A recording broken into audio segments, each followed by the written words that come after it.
Vamos falar sobre o Twitter, sobre o Meu Deus X. do céu, cara. Você só apresenta perguntas cabeludas. Então, gostaria de começar, antes do Twitter virar X, antes dele pertencer ao Elon Musk, Sim. eu trabalhei na Delegacia de Repressão aos Crimes de Informática, né? Ah, que legal, cara. E o Twitter sempre foi uma terra meio sem lei. Olha aí. Meio sem lei no seguinte sentido, que as pessoas se degladiam lá, como se fosse um faroeste. Sim. É ofensa de tudo quanto é tipo. Teve até uma jornalista que era perseguida, uma jornalista de uma emissora de TV, que era perseguida por um como é que se dá? Aquele crime 147B, 147A. Stalker. Ela era perseguida por um stalker. Stalker. Sim. E o cara pegava a foto dela, olha isso. O cara pegava um celular com a foto dela, praticava a masturbação, ejaculava no celular, Gente, que isso, sob cara? a foto do jornal e postava no Twitter. Que postava no loucura, Twitter. Só que cara. ele não fez isso uma vez, ele fez reiteradas vezes.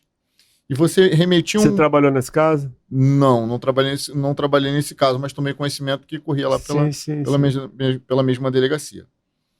Toda plataforma tem que manter uma base no território nacional para que a polícia, seja ela civil, federal, seja ela do Rio de Janeiro ou de outros estados, tenha quem solicitar o dado. Perfeitamente. Eu quero saber quem é o responsável por essa conexão.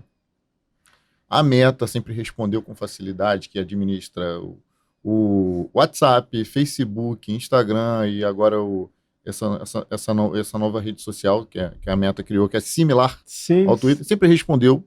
Google sempre respondeu, mas o Twitter, antes mesmo de ser comprado pelo Elon Musk, era a plataforma que mais demorava para responder, isso quando respondia.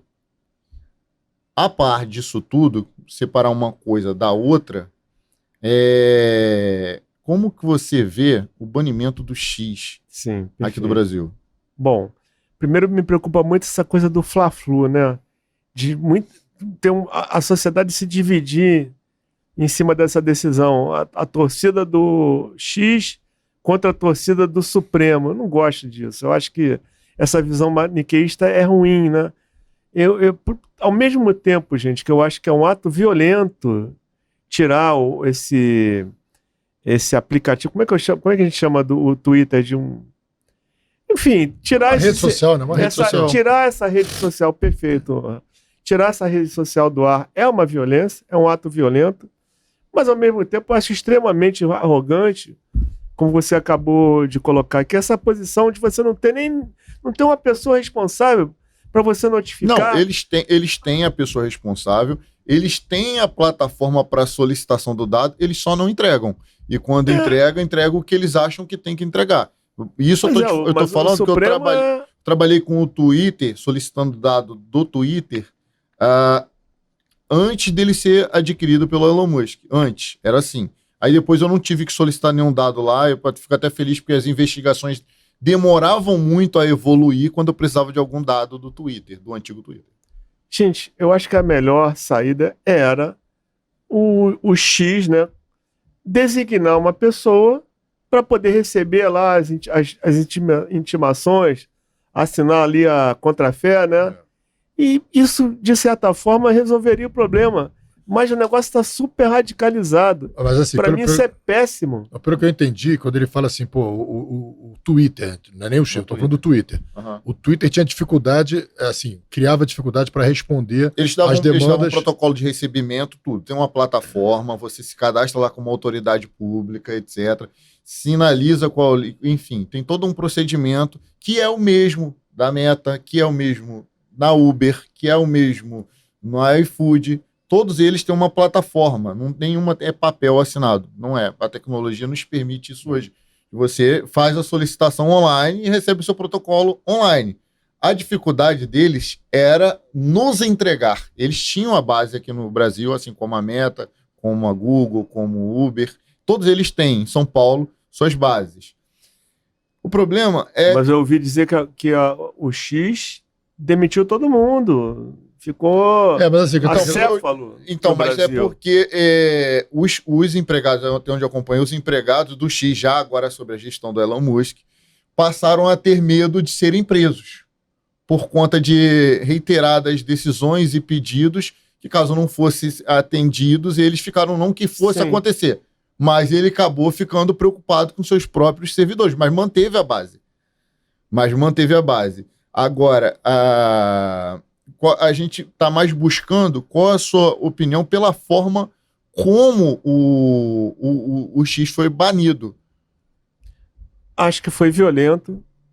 Eu lamento, assim, porque abre uma discussão sobre a liberdade de expressão. Eu concordo totalmente com isso, né?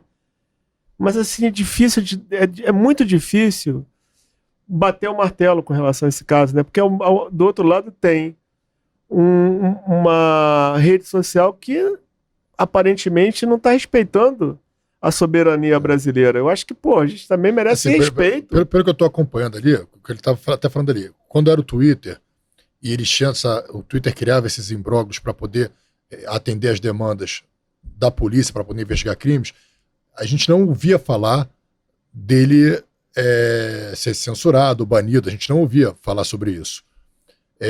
Quando o Elon Musk entrou, houve uma revolução, porque ele começou a reativar várias contas que tinham sido ordenadas serem desativadas. Ele então gostou... ele falou assim, olha, eu vou botar essas contas. Só que aí o Alexandre de Moraes começou a ficar chateado e começou a falar que não, porque tinha que desativar a conta. Ele apresentou pedidos vindo do Supremo Tribunal Federal, supostamente informais, falando, olha, eu quero que você faça o banimento dessa conta, mas que não revele que o motivo seja um pedido fala que é uma questão de vocês.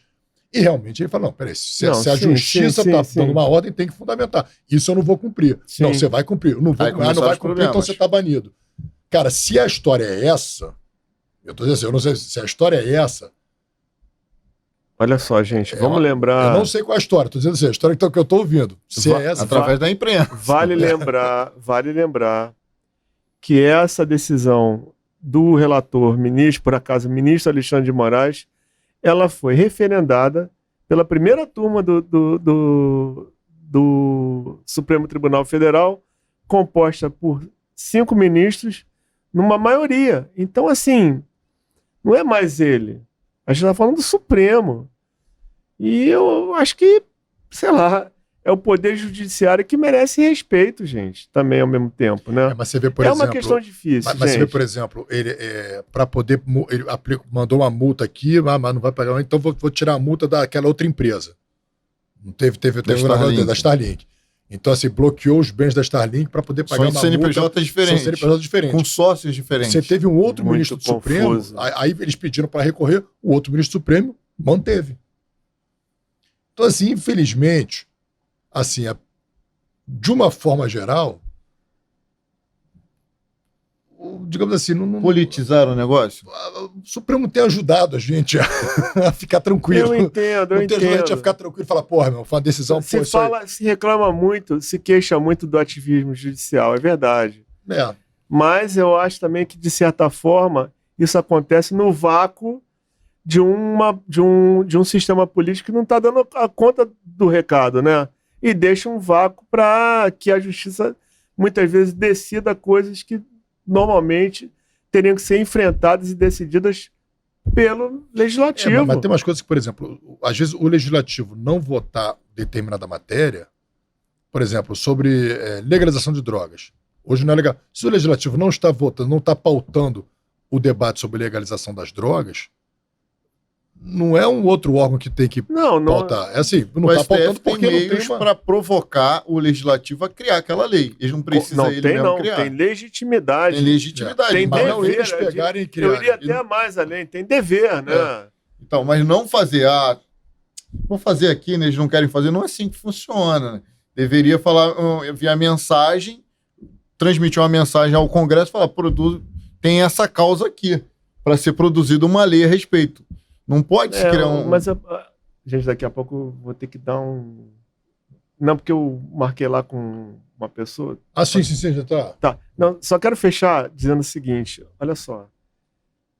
Estamos numa corrida eleitoral em outubro, votaremos todos na renovação da Câmara Municipal e do cargo de prefeito, Brasil inteiro e tal. Aí você olhar, hoje, o vereador, o que ele é? Um prefeitinho. Ele gosta de mostrar lá que está na rua. Fui eu que mandei essa máquina asfaltar aqui, tapar esse buraco. Fui eu que botei esse poste de luz aqui. Fui eu que não sei o que lá. Então ele quer ser o executivo. Quando, na verdade, o papel central dele é produzir lei. Sim. E é o que ele menos faz e não gosta de fazer porque acha que não dá voto. Entendeu? Aí abre esse tipo de brecha. Concordo. Poxa, gente. Com certeza. Todos querem ser o executivo, né? Todos querem fazer o papel do executivo. Exatamente.